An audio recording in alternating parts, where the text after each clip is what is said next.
So what would be the best practice approach to implementing a first ever strategic plan in a textile mill manufacturer, 2,000 employees, 5 C-level, 12 managers? Do we do training prior to the process, or do we just jump right in? How do we capture bottom-up ideas of managers to take into account for the how to win approach?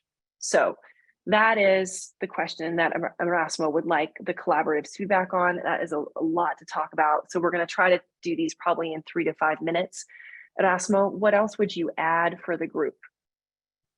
We'll take into account that some of these managers and C-level have participated passively in the process in prior companies that they were before. But as a collective, the company hasn't just started to realize after the pandemic and the heat and the low demand that it's really something they need. So that's the good news. The board of directors realized that that was needed. But the thing is how to start the process. As I say in the question, should I spend some months training of the concept of building the base of the strategic so everybody can talk the same language and the communication will flow easily, or will be easier to train in parallel to develop the process to try to apply the new knowledge with instant examples to solidify the content. So that's a decision that I need to take right now. That's great. That's a perfect question. That's a perfect question for this group. That's awesome. Meg, go for it. Yeah. A couple thoughts from me. One is that we spent a lot of time finding the right consultant when we first wrote our strategic plan. Lots of interviews, and this is even before we met the On Strategy team, but lots of interviews and had some board involvement in that process. So that's a way to learn about the process and to learn about what you're going to get out of the process as you go through the process of engaging with the right consultant. And the other thing that I would say was has continued to be critically important to us is that we did a lot of discovery work. So we asked what would be in a business sense, we asked our customers, we asked a different group because we're a nonprofit, but you would ask your customers, what do you aspire for company X? And so you gather that feedback from, you could also include some peers in there, but I think your customer is the most important person to ask. And then that information comes back and your whole strategic planning process builds off of that input.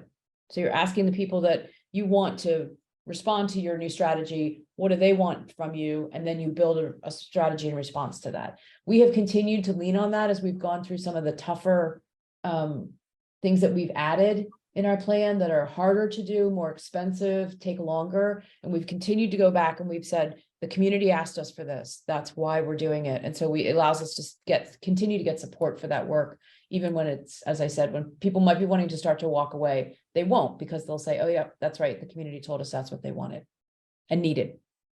Amazing, Meg. And that has just really been your anchor point, which is so cool. And, we had on the last week, we talked a little bit about the fact that the discovery process is so all about being inclusive. And that's a big word today. But sometimes that amount of information, it will buckle under its own weight, and not all feedback is weighted the same. So I love, Meg, your point on not losing sight of the most important feedback, arguably a key part of the feedback, which is your customers, or in your case, the people that you're serving, right? Which is amazing. And you added to that partners too. So I think that's an important sort of other customer set. Meg, anything else to add? And then we'll go to Bill. No, I'll stop there. That was awesome. Bill, good morning. Good morning. Would you introduce yourself? Because you are jumping in, and it would just be good to get a little background. Go take it away. Okay. So I'm the executive director of a public agency in Reno, Nevada. We are responsible for public transit, road design and construction, and also community planning for the transportation network. So a government function is what we do. Had We do a lot in government of strategy conversations. I would say we're not real good at strategic thinking, but we sure do the process a lot. There's a lot I could say, but I think I would just highlight one of the points that was made, which is most important in my experience, which is you need a third party. And the reason is it's very hard to get employees to step away from the relationship you already have with them, regardless of what you say or how you act. And so that third party person really is valuable in kind of opening the opportunity for people to talk. And I'm sure all of us have been there where when we do these things, we always hear the whiners first. You know, people who want to complain, they don't really want to help. They just want to complain. And if you drill in, you find out they don't have any answers. It's just the nature of what their role is in the organization. So for me, that's probably the biggest thing. Bring in somebody who's dynamic and can really connect with the employees and use them as the lead to, you know, help you deal with the subject. They're probably not going to be subject matter experts, so you have to feed them that, but that would be my advice. That's awesome. Thanks, Bill. You know, I want to emphasize something that Bill mentioned there too, is at least how a really strong opinion that I have about this and how we always work is, and other consultants on the call might have a slightly different opinion. Most of the time, finding a third party, being really clear about whether that third party is a strategic planning facilitator to help you with this process, and in which case you are not abdicating the strategy creation and decision making, but rather doing what Bill just mentioned, making sure that somebody can collect the objective feedback. Sometimes some of us on this call are third party consultants that have deep industry expertise, will help you craft the strategy, but that is different. And it's pretty important to be clear about whether, if you're bringing in an individual to help you with that as well. So just as a comment on that. Matthew, you added your name. You got something to add? Matthew, where'd you go? Yep, I am here, and There you hopefully are. unmuted. Awesome. Cool. This is more of a summation from a slightly different perspective of a lot of things that have been said. Any organization, any group of people establish patterns, and one of the things that a good facilitator is going to do, a competent consultant is going to do, is going to break the existing patterns in a way that brings us towards the actual goal of that strategic plan. So right now, the patterns are established that here's how we do things.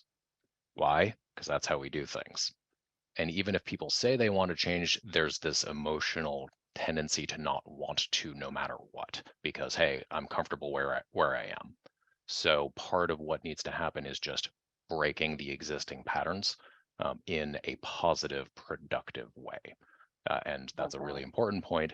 You can break the patterns in a non-productive way as well. So it's like most things strategy, it's a matter of being mindful about what you're trying to accomplish. So I love that. Thanks for adding that, Matthew. Brian, I think you're back. We're going to take Brian's point and then we're going to move on. I want to just comment on the thing that comes out of what Brian's mentioned, or excuse me, Matthew mentioned, which is it's about the process and it's about the people. And so I know we sort of intrinsically know that, but when we run our processes, and this might be just a tip for you at ASMA, we think about the deliverable outcome, and we also think about the people outcome in terms of the fact that this is about the executive team's progress together as an executive team in strategic thinking, in working together, in leading and guiding this organization. And the strategic planning process is a thing to do to also achieve a better relational outcome, a stronger exec team, right, basically, as well. So just something to consider. So Brian's put some really good thoughts in here too, Erasmo, for you. So we'll let you digest that when you can. The last thing I was going to say is to answer your specific question related to training versus jumping in. A suggestion that I would make strongly is to do an initial training to do the table setting. And then I would use this process as a JDI process. Just do it, like learning and doing as you're doing. So that would be a suggestion that I would make, because your process isn't going to look the same as anybody else's process anywhere else. So, you know, that is true. Chante, go right ahead. My apologies. Good morning, everybody. What I've discovered strategy to be is a roadmap towards achieving our business successes, right? So I feel like if we are going to initiate a first round strategic plan, I would like to discover what the business has been doing and how they have been performing. I would like to, stress the importance of keeping the business vision as the North Star, and just want to discover if the whole, the team, the business, everybody understands what they come to work to accomplish. A strategy, from my perspective, is something we take our initial plan and we discover ways to maximize our efforts in a more thoughtful and mindful way. So I feel like prior to being strategic, we have to at least have an idea or a plan of where we want to go, and then what has worked for us and what has not worked for us. So then we can devise a roadmap, a mindful roadmap to achieving those business results. I love that. Mhm. Okay. Rick, can I answer? Like, sometimes I just can't keep my mouth shut, and I have an opinion on this, which is really important because I love the question that Erasmo asked. And I think what I have found is really powerful in not only training the process, but educating the process. You're going to have stakeholders involved at different times of the journey of strategy and implementation. And I think starting with answering the question, what are we doing? Why are we doing it? And how are we going to do it? The what, why, how. The how is the process of strategy design, departmental planning, annual planning, implementation, management. I think every stakeholder, regardless of their involvement, will appreciate the what, why, how. That will provide the context. And I think it's really, really powerful. And the what, why, how is such a great way to approach planning, to communicate to audiences what their role is, when they're going to be involved, and why they're going to be involved. Love that, Jeff. And you know what? While you're at it, oh, Jim, go ahead. That was a hand. I saw the hand. Yeah. One more, and then we're going to move on to the next question. Roll. Yep. Just real quick, just to piggyback on what was said, is that, and then reminding the stakeholders as you go through the process, where you are in that process, to the point when you roll it out at the end. What you said, Jeff, was, I think, perfect. I just like to, there's just opportunities if you imagine where you are as a stakeholder, and then think about when will people come back with me, and then remind them, hey, the input you gave here is now informed this phase that we're in. And then you can continue that process and say, now we're executing on the plan that you had input here, and now here we go. It just helps with buy-in, I think, as much as anything. That's right. I love that.